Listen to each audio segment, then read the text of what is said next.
महान आचार्य चाणक्य ने कहा था, जिस व्यक्ति ने यह समझ लिया कि क्या, कब, कहाँ और कितना बोलना है, तो उस व्यक्ति को सफल होने से कोई नहीं रोक सकता। ऐसी व्यक्ति की सफलता सुनिश्चित है। जिस तरह कमान से निकला हुआ तीर लौटकर कभी वापस नहीं आता, ठीक उसी तरह मुंह से निकले शब्द कभी वापस नहीं आते।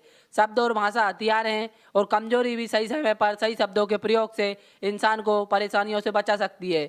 लेकिन बिना सोचे समझे बोले गए शब्द इंसान की मुसीबत को बढ़ा देते हैं। द्रौपदी का यह बोलना कि अंधे का पुत्र अंधा ही होता है, महाभारत के युद्ध का मुख्य कारण बना था। आज भी लोग अपनी जबान का इस्तेमाल दूसरों को नीचा दिखाने और खुद का बड़ा बताने के लिए करते हैं, लेकिन जो समझदार और सफल इंसान होते हैं वो ये अच्छी तरह से जानते हैं कि उन्हें किस वक्त कितना और क्या बोलना है। साइलेंट रहने का मतलब यह नहीं कि आप पूरे दिन एक भी शब्द नहीं बोलना है या चुपचाप रहना है। मौन का मतलब है कि बेवजह शब्दों का प्रयोग नहीं करना है, जहाँ ज़रूरत है वहीं बोलना है। अपने लक्ष्य पर ध्यान केंद्रित करना है। आज मैं आपको चुप रहने के 6 ऐसे फायदे बताऊंगा, जिन्हें जानने के बाद आज से ही नहीं बल्कि अभी से ही उतना ही बोलोगे जितना आपको ज़रूरत होगी। Let's go start. नंबर 1, मौन लोगों का ध्यान खींचती है। महान आचार्य चाणक्य अपनी चाणक्य नीति में बताते हैं कि उन्होंने अपने हजारों शत्रुओं को अपनी खामोशी से परास्त किया था। वो खामोश रहकर अपने शत्रुओं को विचारों में उलझाए रखते थे, और सही समय आने पर वह अपने दुश्मनों को ईंट का जवाब पत्थर से देते थे।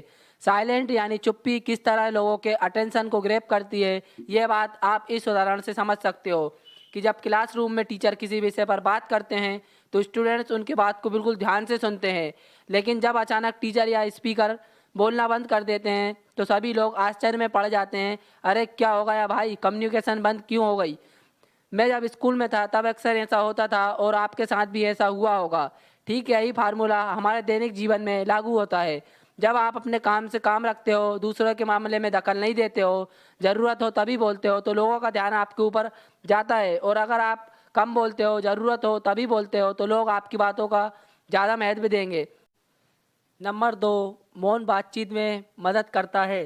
शांत रहना मौन भाव करते वक्त आपकी बहुत ज़्यादा हेल्प कर सकता है। बातचीत के दौरान जब आप अचानक चुप हो जाते हो और सामने वाले इंसान को जवाब नहीं देते हो, तो ये खामोशी उस दूसरे इंसान को ये सोचने पर मजबूर कर देती है कि आखिर आप क्या सोच रहे हैं। तो फिर इसी चीज़ को आपका फ़ायदा उठाना है और सामने वालों को ये सोचने दें कि आप क्या सोच रहे हैं। मान लो आप कोई डील फाइनल कर रहे हो, ये सामने वाले पार्टी को जल्दी से यस या फिर नो कहकर जवाब मत दो। कुछ सेकंड का पॉज लो। आपकी ये चुप्पी सामने वाले इंसान को परेशान करेगी, और वो सामने वाला इंसान बोलकर आपकी इस खामोशी को भरना चाहेगा। उनकी सारी बातों बोलने दें, जिससे जिससे आपको बातचीत को आगे बढ़ाने में मदद मिलेगी और आपका साइड बातचीत के दौरान ज़्यादा भारी रहेगा। नंबर 3, मौन आपको विश्वास बनाने में मदद करता है। अगर आप एक मजबूत रिलेशनशिप बिल्ड करना चाहते हो तो उससे पहले आपको ट्रस्ट यानी विश्वास बिल्ड करना होगा, और विश्वास तभी बिल्ड होगा जब आप सामने वाले इंसान की बातों को ध्यान से सुनोगे, यानी बातचीत के दौरान बोलोगे कम और सुनोगे ज़्यादा। ऐसा करने से दूसरे इंसान को लगेगा कि आप एक बहुत अच्छे इंसान हो, सामने वाले की बात को अच्छे से सुनते हो, किसी को भी नज़रअंदाज नहीं करते हो, और तभी तो आपको बातों को अच्छे से सुनेगा और ट्रस्ट बिल्ड करेगा। नंबर 4, उत्तर प्राप्त करें। आपने ऐसे कई सारे लोगों को देखा होगा जो कोई प्रश्न पूछने के बाद रुकते ही नहीं है, अपनी बकबक चालू रखते हैं या फिर दूसरे को बोलने का मौका ही नहीं देते हैं। अगर आप भी ऐसा करते हो तो आप दूसरे इंसान के प्रोस्पेक्टिव को जानने का मौका ही नहीं मिलेगा। लोग आपके प्रश्नों को जवाब ही नहीं देंगे। इसलिए कोई भी प्रश्न पूछने के बाद आप साइलेंट हो जाओ और अपना ओपिनियन मत दो। लोगों का ओपिनियन है उस बात पर, उस प्रश्न पर आप जानने की कोशिश करो, शायद आपको कुछ नया सीखने को मिल जाए। कुल मिलाकर आप प्रश्न पूछने के बाद जितना जल्दी चुप हो जाओगे, आपको उतना ही जल्दी आंसर मिलेगा। स्वामी विवेकानंद जी को अपनी बुद्धिमत्ता और विजडम के कारण पूरी दुनिया में जाने जाते हैं।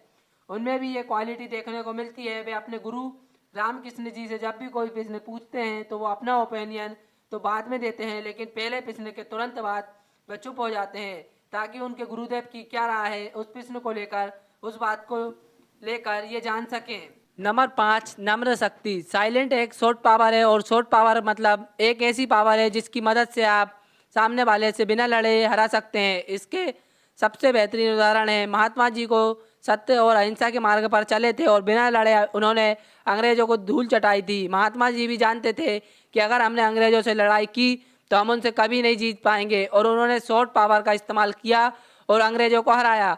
कई बार लड़ने से और झगड़ने से प्रॉब्लम सॉल्व नहीं होती हैं, चुप रहने और शांत हो जाने से प्रॉब्लम सॉल्व हो जाती हैं। नंबर 6, विचारशील मौन। द क्विट बुक के ऑथर सुसन केन अपनी बुक में बताते हैं कि थॉटफुल साइलेंट कई सारी मुसीबतों से बचा सकती है। एक लड़का लैपटॉप खरीदने जा रहा था, तभी उसको रास्ते में बरसों पुराना एक दोस्त मिलता है जो उसको बोलता है कि तुम जहाँ लैपटॉप खरीदने जा रहे हो उसी के पास में एक घर है, वहाँ ये सामान डिलीवर कर देना। वह दोस्त को ना नहीं बोलता है और उसका सामान ले लेता है, लेकिन जहाँ सामान डिलीवर करना था वो घर उस दुकान से काफ़ी दूर था। उसका बहुत सारा समय बर्बाद हो गया। उस आइटम को डिलीवर करने के बाद जब वह दुकान पर पहुंचा तो दुकान बंद हो चुकी थी। उसे अपने दोस्त के ऊपर बहुत ज़्यादा गुस्सा आया। इसीलिए हमेशा हाँ नहीं कहना चाहिए, ना कहने पर और साइलेंट के पावर को समझना चाहिए। तो दोस्तों, इन सब बातों से आप ये समझ चुके होंगे कि साइलेंट में बहुत ज़्यादा पावर है। साइलेंट के पावर को कम नहीं समझना चाहिए। साइलेंट आपको बहुत सारी मुसीबतों से बचा सकती है। अगर आप ये भी इन बताई गई बातों को उतारते हो, जहाँ ज़रूरत हो वहीं बोलते हो, तो डेफिनेटली आपको बहुत ज़्यादा फायदा होगा। वीडियो अच्छी लगी हो तो वीडियो को लाइक कर दें, चैनल पर नए हो तो चैनल सब्सक्राइब करते हैं। मिलते हैं अगले वीडियो में, जब तक के लिए जय हिंद, जय भारत।